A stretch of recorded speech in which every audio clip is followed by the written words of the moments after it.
I decided to go out foraging, and I was actually going to where I know there are some sweet chestnut trees.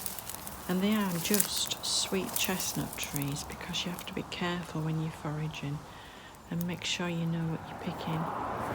And these chestnut trees that I'm picking from, there are only chestnut trees growing there. But on the way, I saw this wonderful, laden wild pear tree. So I stopped the car, climbed through the undergrowth and gathered some pears.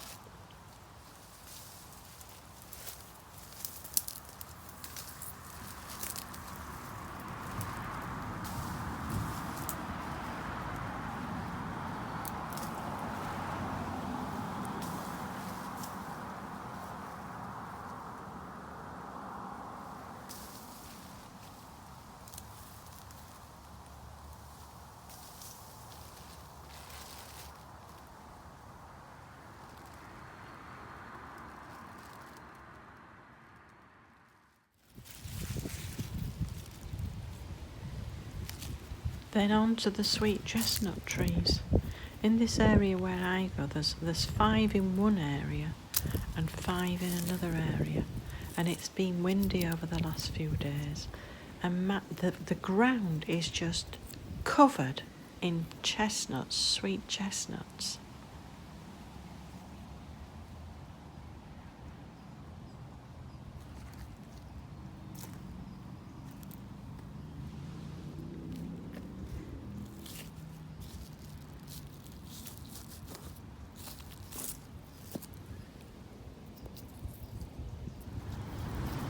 What an abundance of chestnuts. Be careful when you're out foraging for chestnuts and make sure you know what you're picking before you pick it. There are 5 chestnut trees in this small area, and over that way there's another 5, only 100 yards away. But this chestnut tree is so old. I'm thinking of gathering some chestnuts from this one, keeping them separate and trying to grow a tree. Look, there's some under here. It's an old tree, is this? I think it must be about 350 years old, this tree. Could find some nice ones. What about growing a chestnut tree from a 350-year-old, original one? Some bigger ones here, look. Squirrels at that one. There's that many chestnuts around here, but the squirrels are just nibbling a few and then going on to the next, nibbling a few and going on to the next.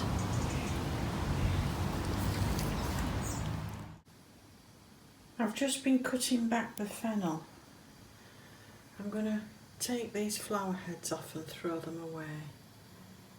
But the stalks, I'm going to actually dry them, give them a wash first, cut them into some manageable pieces, and then I'm going to dry them. And this is what I did last year. Once it was dry, I chopped it up finely, and this is perfect for herb teas. So if you've got tough woody stalks, try that and see what you think. So that's the chestnuts all washed, and I save these nets when I get things reduced. I think these must be from some courgettes or something, but they're ideal for when things need to breathe. And I like to just put a slice down the middle of them and maybe grill them or pop them in the oven. Oh, that's my kettle for my fennel tea.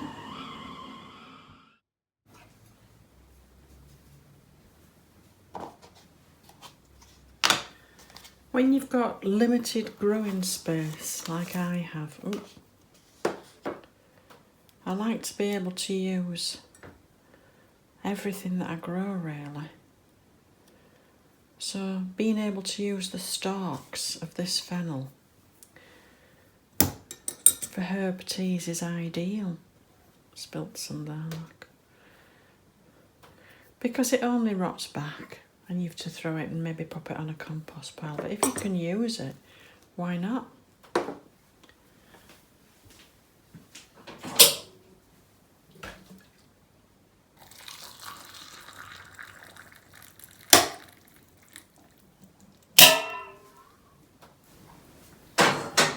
Well, that smashed the bone china cup. Look, crack, right down the middle.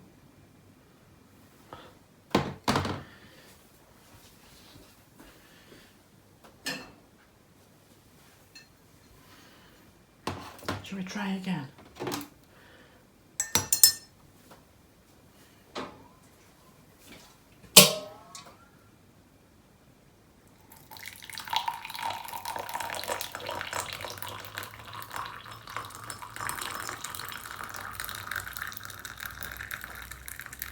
Don't know why it did that. I've used hot water in that cup for years. Anyway, lovely fennel tea.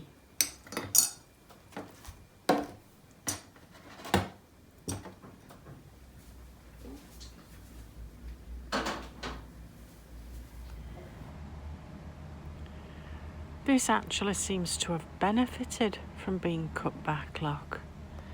We're getting some new growth. And provided it doesn't get too cold, they should keep growing. And this plant is actually getting new flowers and growing. And the celery that I took seed from, I cut that right back, and look, this has been in plant. This is one that I rerouted 2 years ago, and then I planted it out. It's amongst some mint, but that there is all celery growing from a. Oh, it's got 2 new plants now, celery plants. But as for the one that I actually rerouted, not such a happy story there. The one I transplanted last week.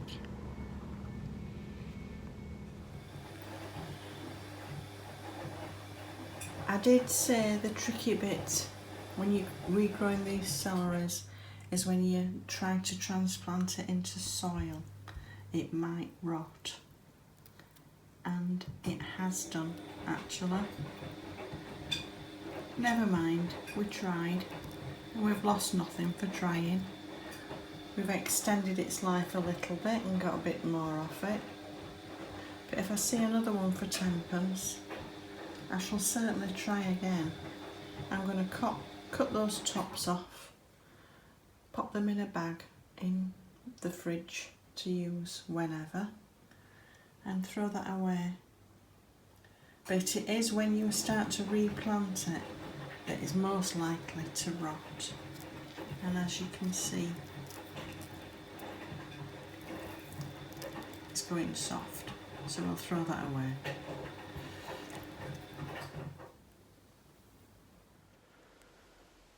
And I don't know if you remember, but when I planted these microgreens that I've actually been using just for leaves now, it's starting to come to the end.